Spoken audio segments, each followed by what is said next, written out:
Hey, I'm Jenna Wolf, certified lactation counselor, parent coach, and extended breastfeeding mom of two. I fully understand the unique challenges of breastfeeding beyond the baby days, and I'm here to take your hand and support you along your journey. So toss that hair in a messy bun, grab a basket of laundry to fold, and let's get started. This is Start to Stop Toddler Breastfeeding. On today's episode, I sat down to have a conversation with my dear friend, Alisha Lunsford, who is a sex educator for parents. She does cover a wide range of ages and topics in her business and content creation. But today, specifically, we worked through her 5x5 resource for toddler parents, which is the top 5 body safety rules to teach your child by age 5. I know that this topic is near and dear to many of you listening. So if you want to have a resource in your hand to either follow through while you're listening to this podcast or to remind yourself of the content later, you can grab her free PDF download at the link in the show notes. Enjoy.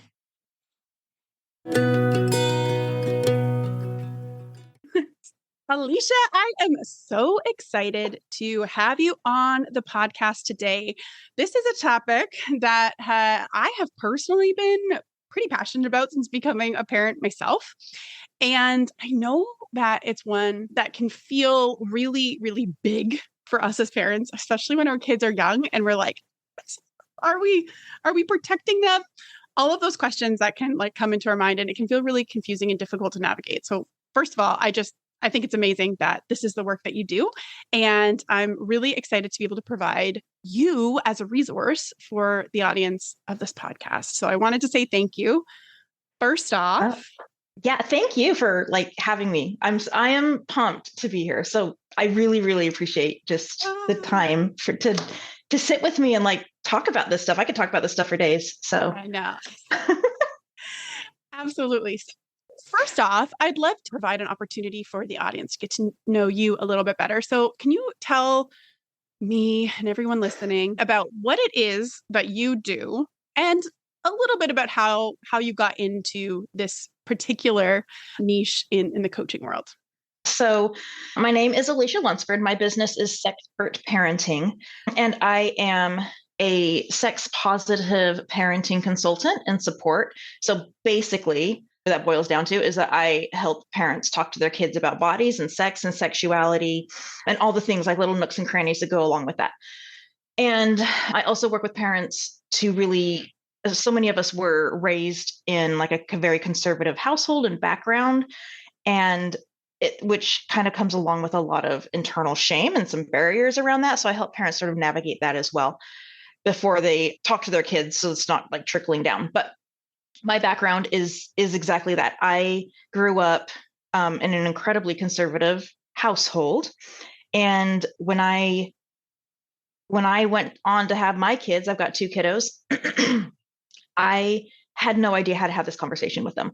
A few years before I had my kiddos, I was sexually assaulted, so I had some triggers of my own that I didn't want to really, that I didn't realize were such big issues until all of a sudden I had to have these conversations with my kids. And so basically I just dove headfirst into this world and parenting. And I just really, really got passionate about all of the really cool things that when you talk to your kids about bodies and sex, it opens up so much, a whole new world. And it helps with their safety. It helps the entire community. It helps with their own confidence and body confidence. And kids who are anybody who's had quality sex education, those communities and those societies have the rates are much fewer on teen pregnancies, abortions, sexual assaults, STD transmissions, all of it. So I just dug into it, and I think it's so important. And now I can't stop talking about it and helping parents with it, navigate it. Yeah. I love it too. And I love that conversation too. It was really important to me when my daughter was born to have conversations around body safety, and growing up in a very conservative kind of household. yeah, and there was, impacts of sexual abuse in my home growing up. So I felt that, and these conversations were challenging to navigate, but so important. And I think that it's worth saying, I know I've experienced this myself too. And anyone who has grown up in an environment that, feeling comfortable in their own body or safe in their own body, or knowing how to keep their body safe and feeling like they had permission to do that and tools to do that and confidence to do that. If you didn't grow up with that, it can be really, really scary to start out this journey. So I think it just as you shared too, I think it's worthwhile acknowledging that at the beginning and saying that, hey, if you're feeling that way listening to this, like, that's okay. And something I love about Alisha, having known Alisha for years, is how safe she's made me feel to be honest that, hey, this can be really hard. These conversations can be tough amongst parents. And once you start to like get more comfortable with it yourself, it's not quite so tough to have the conversations with your kids. And, right. It's not as scary always in reality as it feels like in your head. That's been my experience.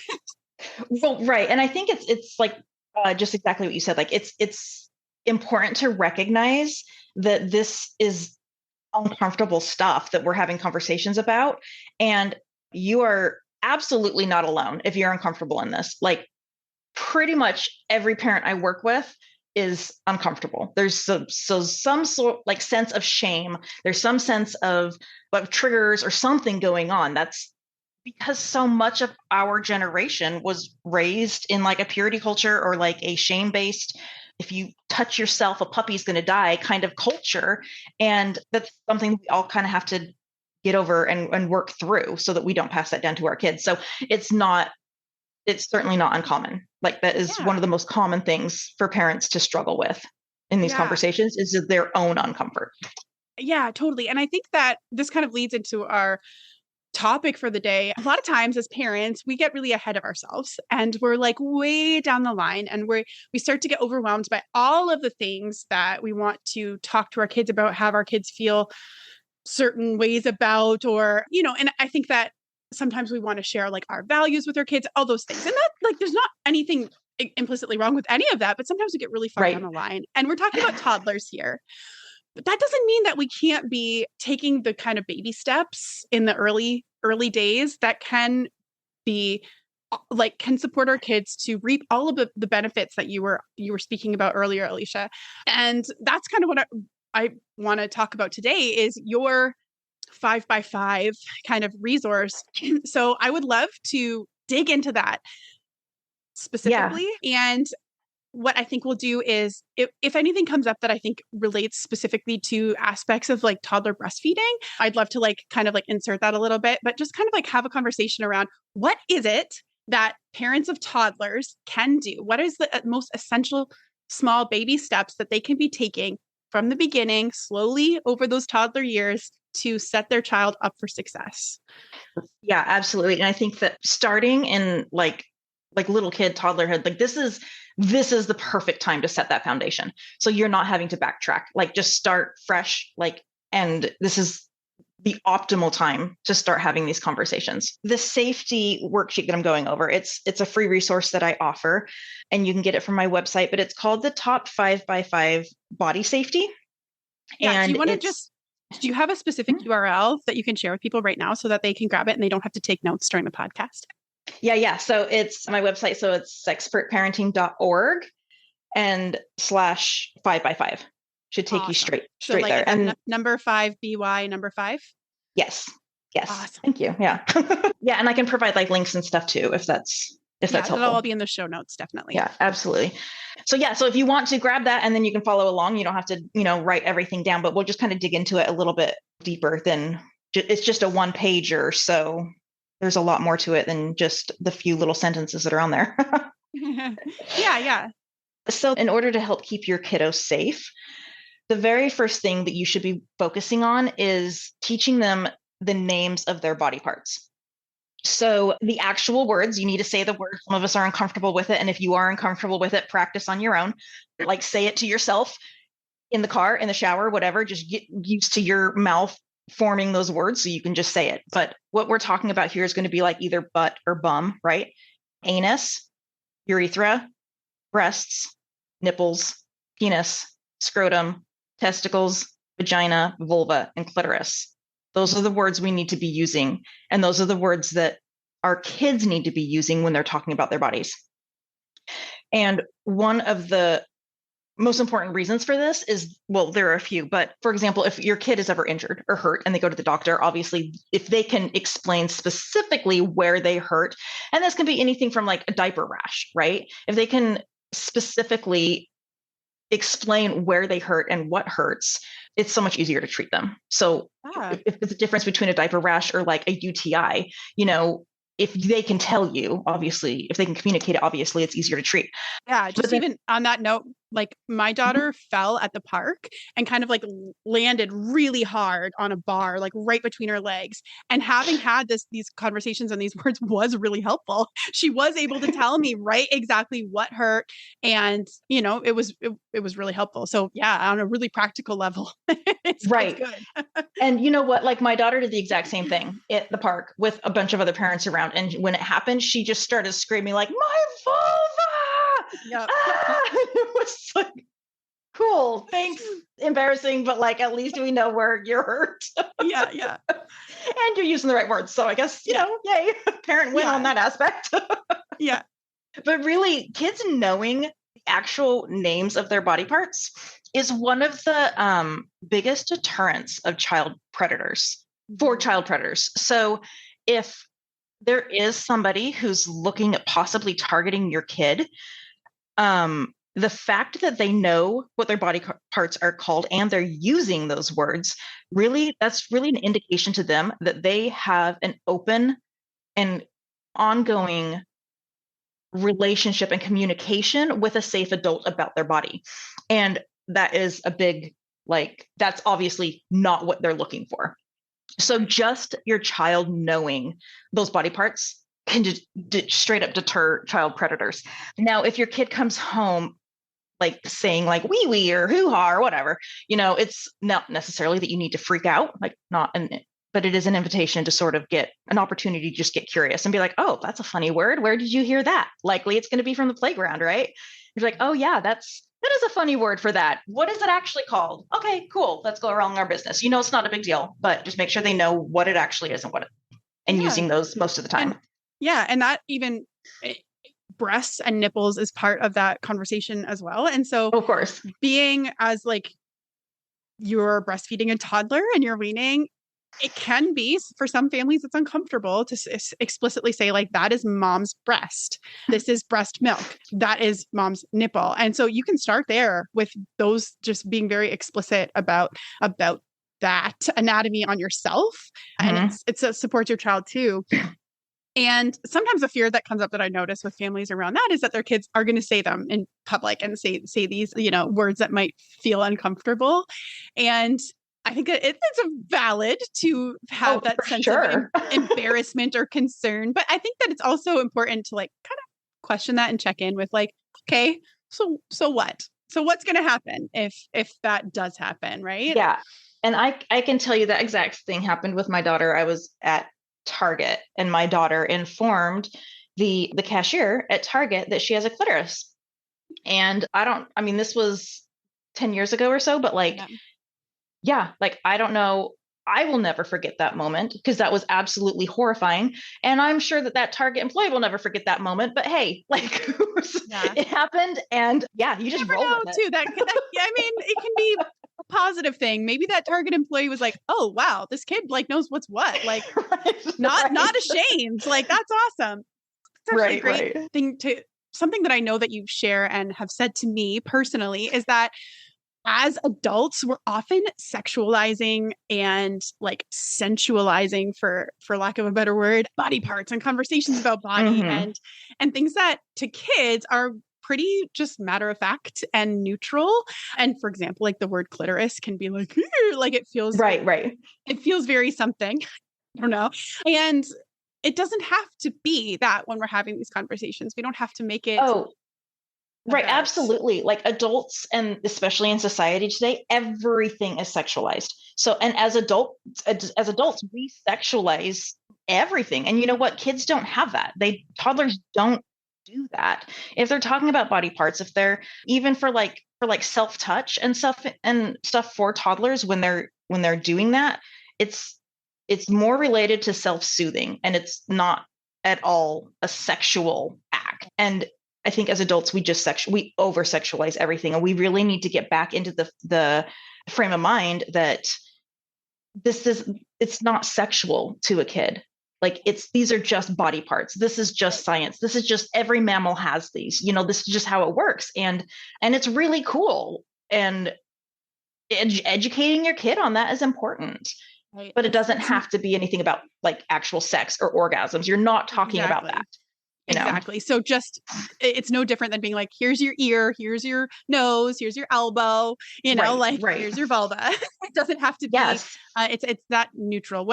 And other parts of the body could be used for sexual pleasure too. So it's not like you don't have any like shame about being like, this is your hand and these are your fingers, right? Right.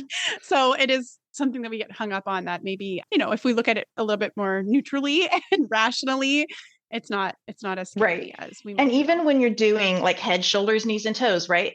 By omitting the private parts, like that itself is sort of sending a message that we don't talk about those.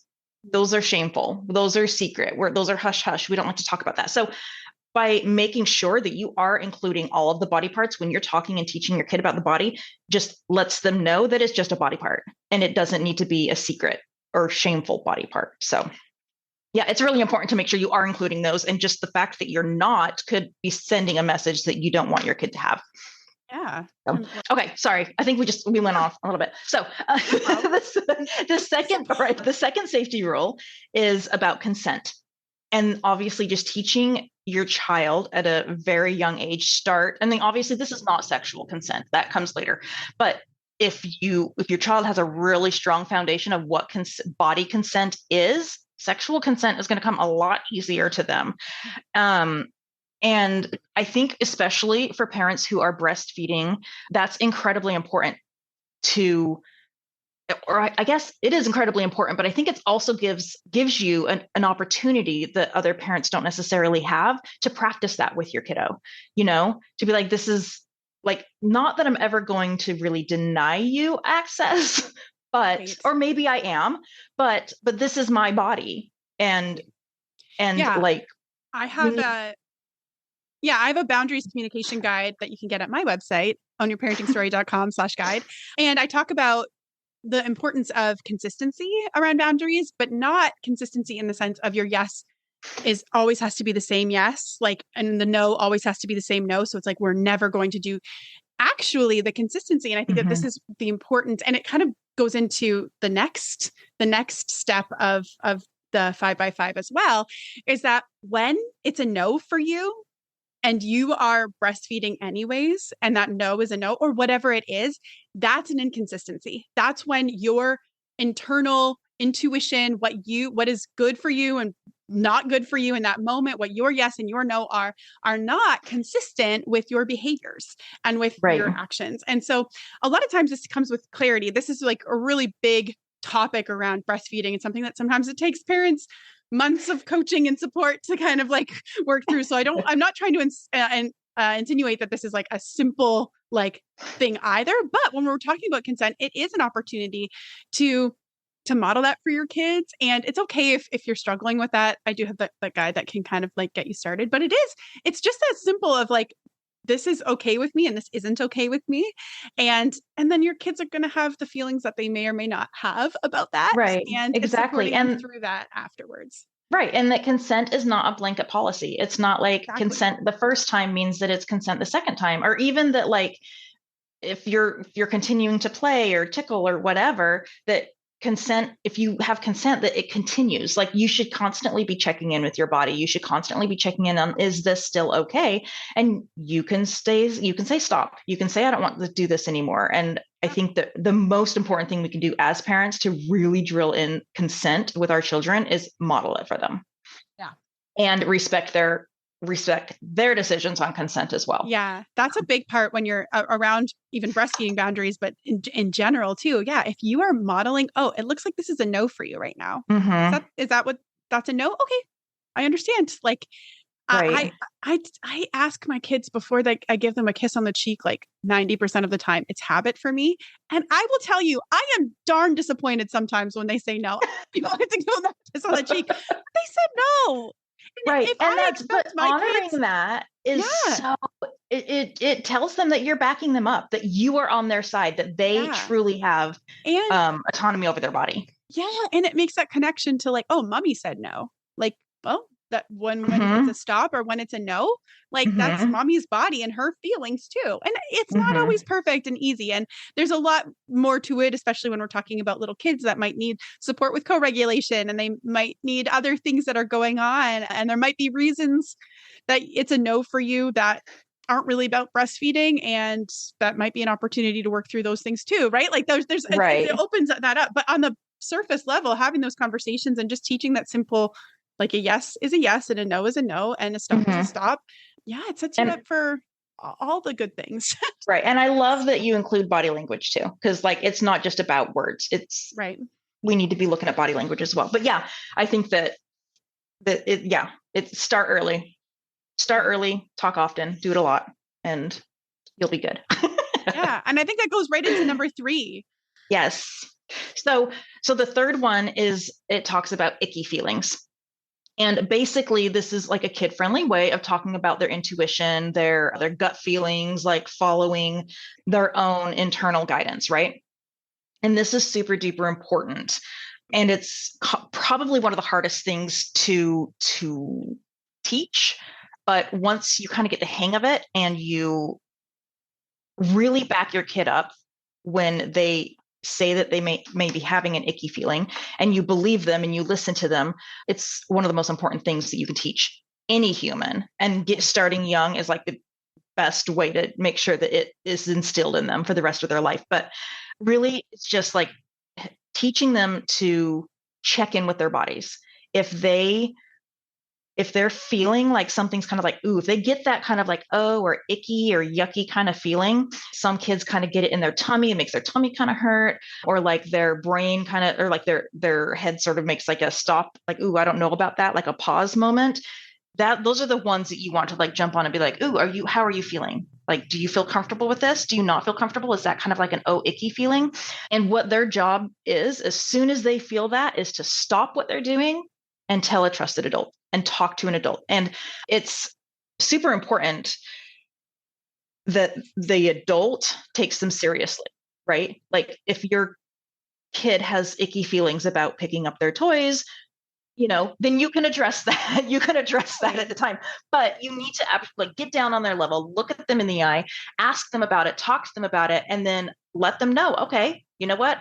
I will keep a really close eye on you when you're having a play date with Johnny or whatever. Or, okay, you know what? Like you don't feel comfortable. Let's go to the other side of the playground, Yeah. and then also give examples of your own icky feelings. Like if you're just like, ooh, you know what? Like that guy over there is making me a little uncomfortable, kind of give me an icky feeling. Let's go around this way instead. And just sort of like talk through it with your kid. That's the best way is to set an example for I them. actually think that like when you mentioned like, oh, they have an icky feeling around toys, picking up toys. But I think that those are actually really great opportunities because I deeply believe that our kids do like better when they can, right? Or if they can. And so that's actually Mm, an opportunity. It's like if there's something going on, to suggest that it's nothing is, like I don't think that that's beneficial or supportive. It doesn't mean that we have to be like, oh, you had an icky feeling about not picking up your toys. Well, then you never have to pick up your toys. But right, to right. get down on their level and say, oh, what's going on? You know what? I get icky feelings about picking up my stuff when there's too many things on the ground, when I'm Mm, hungry, when I'm thirsty, if I'm tired. And sometimes those picking up the toys can wait. Sometimes I just need a little help, somebody to do it with me. And I'm talking literally about picking up my own stuff sometimes, like doing my right. own dishes. Like sometimes I need to check in with myself. And I think that it's helpful too. And I think that this is where the body safety kind of conversations can just go way beyond sexuality as well. Like if my kids are climbing outside, they get to the top of a slide at a park and they Mm-hmm, get the too high for me, I don't want to go down, mm-hmm. right? Like it's checking in, or maybe it's too high for me. I'm like, oh, you're too high, right? Like I get to have that conversation of like, hey guys, like, how are you feeling in your body right now? Or maybe they're eating and they have 2 bites of food and they're like up and like playing. And I'm like, what's going on? Right. I started really young with my kids, and depending on the day, it's not like this is all the time, but they will stop and literally like close their eyes, put a hand on their belly, take a deep breath, like, and I'm like, hey, how full is your tummy right now? Does it need more food? What are you feeling? Right. Like, and it's like, oh yeah, I am hungry. Or sometimes they're like, nope, not hungry.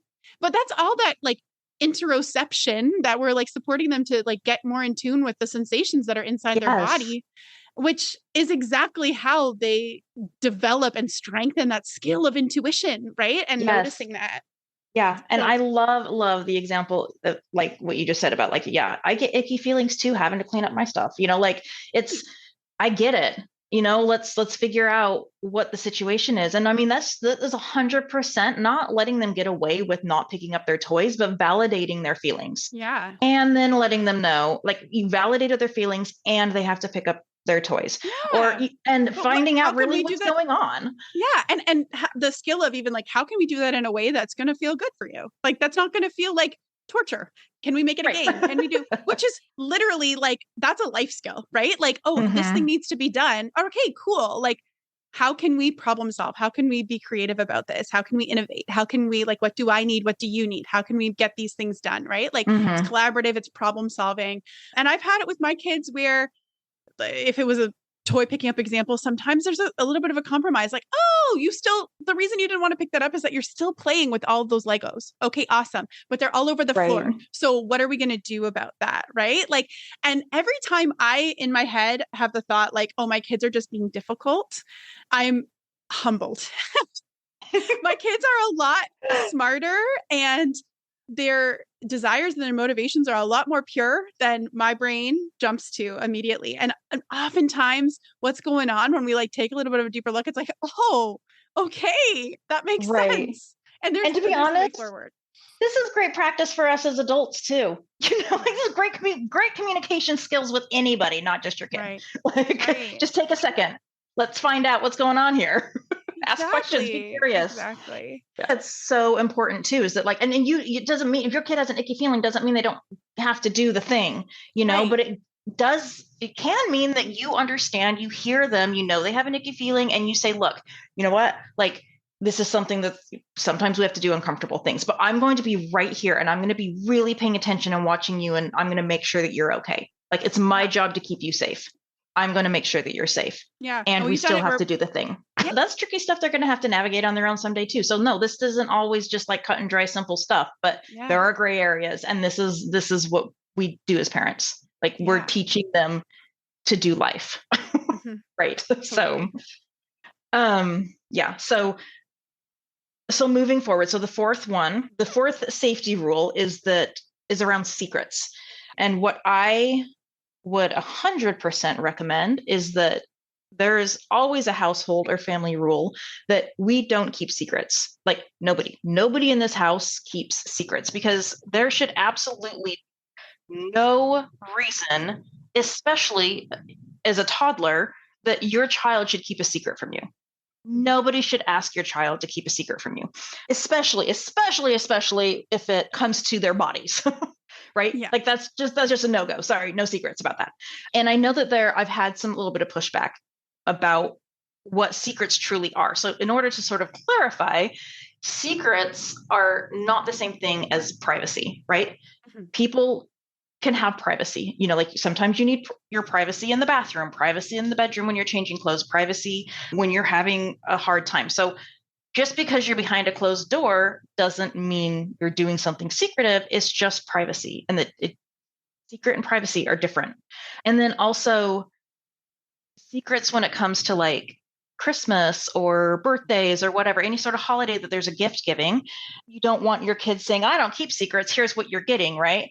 But those are surprises. And surprises are always fun and always revealed. There's a time limit on surprises, right? It's like this is going to be revealed at this time and it's exciting and it's fun. We love surprises. So we need to keep this a surprise for this person. There's a distinction.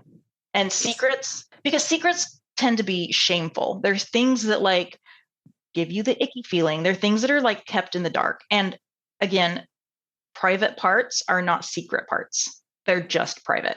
So Right. there's no sense of shame around private parts because they're not secret. Right. Yeah, I love that. So what I'm hearing is like the no secrets is a really great family rule to have, and that there's this distinction between privacy and surprises. And it's worked super well. I implemented that when my kids were very young, and it's never been an issue. Like anytime the only times where it's become any kind of thing is if the kids are playing with other kids who use the word secret at some point, and then my kids are Right. like, they wanted to keep a secret. Right. And, I can explain that different families have different rules. We don't keep secrets in our family. Right. That kind And of, you could even say, like, we don't keep secrets. Like, and maybe they'll tell you what the secret was and be like, thank you for telling me. yeah. Thank you. Because, we don't keep secrets. I appreciate you telling me because that's an important rule. But yeah, that we don't keep secrets. And I don't even, if their kid is going to tell another kid, I don't keep secrets. Yeah, that kid's going to stop like trying to give them secrets. Right. Yeah. And this is huge for deterring predators as well, because they start with like little tiny harmless secrets with your kid to see if your kid is slipping those secrets to you. See if your kid is talking to you and telling you these things.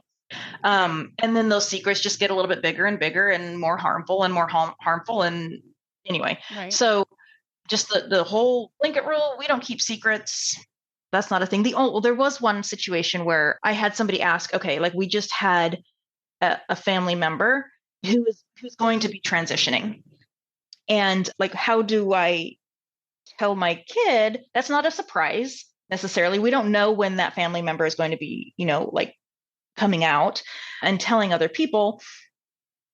And so how do we keep our kiddo from telling everybody?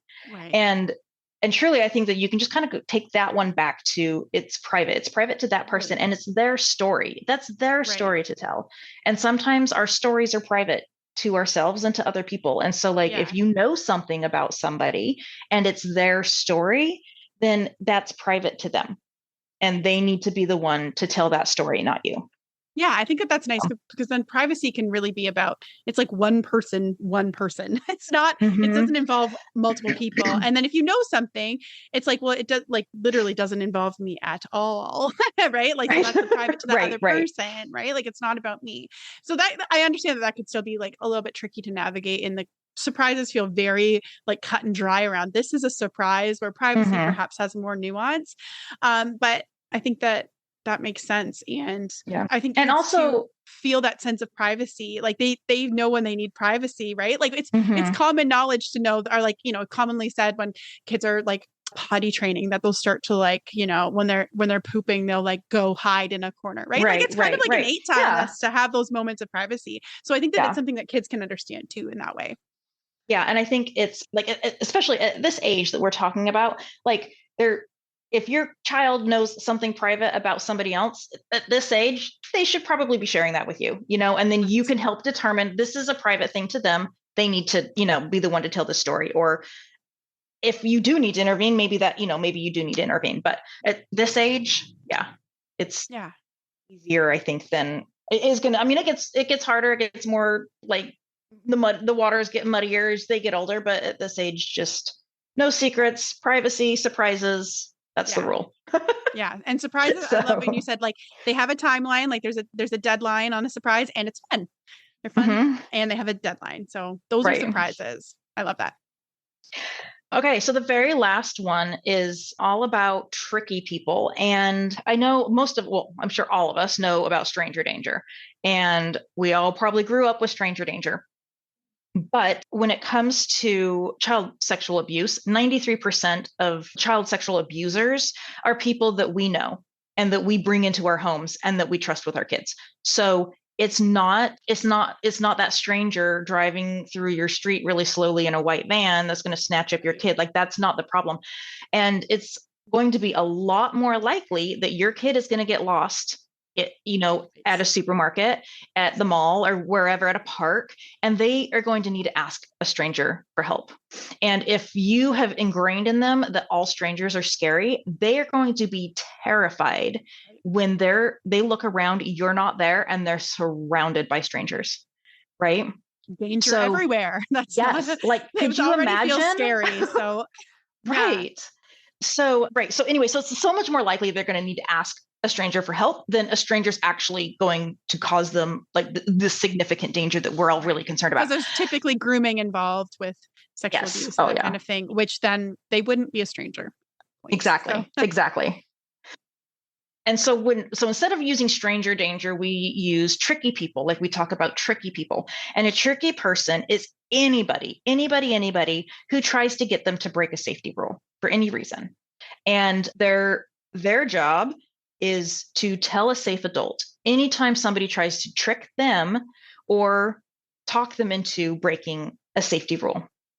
And if that and here's the tricky thing on that is that if that tricky person is a safe adult, they need to tell another safe adult.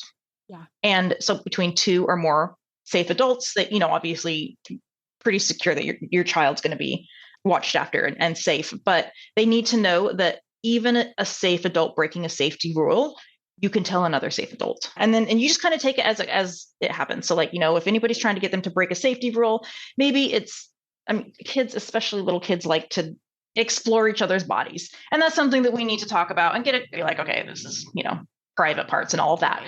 But well, when we're talking about safety too, like that, for me and my kids, it was literally like we don't want to hurt each other, like physically. Yeah. And there's like germs and that kind of stuff. So we just need to keep everybody healthy and safe. It doesn't always have to be, again, as we adults do, like sexualizing everything either, right? Most of the time, yeah, it's not going to be anything. But it's good to know. It's good to know that for sure. Yeah. So if your kiddo, so these are the top 5 by 5. So what your child should know by age 5, if your kid can say, I know my body, I know consent, I trust my icky feelings, I don't keep secrets, and I watch for tricky people, like that is going to be like, so it really, I promise you, will make you feel so much better about letting your kid out, whether they're going to preschool or kindergarten for the first time, whether they're going to a camp, whether they're going to grandma's house for a sleepover for the first time or whatever. Like we can't always be there to watch our kids. And if they know these rules and you see that they're adhering to them all the time, like huge peace of mind. Yeah. And then you have a language to communicate with your kids around these things. So right. And you've already established a line of communication around those things. Yeah. You've already established like, hey, when I pick you up from a play date, these are the questions we're going to ask. So maybe during the play date, they're like, oh, my mom's going to ask about that. Yeah. And that's great. That's perfect. That's what you want. And like, if it's 99% of the time, this is going to be totally innocent stuff. But guess what? It's a great parenting opportunity to tune in with your kid and like build those bonds, those communication bonds, and let them know like you are a safe space and you can hold all of the crazy and you're not going to be mad. You're not going to flip out. You're not going to freak out. Like starting those trust bonds early is going to phenomenally help you down the road. There's opportunity to talk about fun things in that too. It's just the same. Like they all come together. And I mean, when we're talking about supporting emotional intelligence and all that kind of stuff, we get to help them process their feelings a little bit too when that happens. Because make sense of that. And it doesn't have to be about sexuality. But your body is the thing that's feeling the emotions when you have emotions. And so body safety, like they're so interconnected. And I think that's, as much as like we talked about at the beginning, we might have discomfort around these things and we might sexualize them and we might make it all about the scariest things that we can think in our brains. And the moments we've had our own confusion and our own doubt and our own, navigating really hard topics, all of that gets mixed up. But really what we're talking about is like your child's body, which they already have. They already have that body. And so we're supporting them to just be like, this is part of who you are. Right. And this is like being a human in the world. Yes. Like our job is to teach our children, right? We don't ask before we teach them the ABCs or how to count. Like we don't ask, hey, do you want to learn how to do long division before we start teaching them how to count? Like this is their body. Like it's like any other educational piece. We're responsible for educating our kids. And this is a piece of that. And it's just so happens that it is a really easy opportunity to teach them about their body and all these other, build these connections and talk about emotions and help them like really tune into their own intuition and bodies. Like this is just a perfect opportunity. So just throw it all together, like with everything else we do as parents. Yeah. And modeling is such an important way of doing that too. Cause I like Dr. Peter Gray talks about education is a cultural transmission.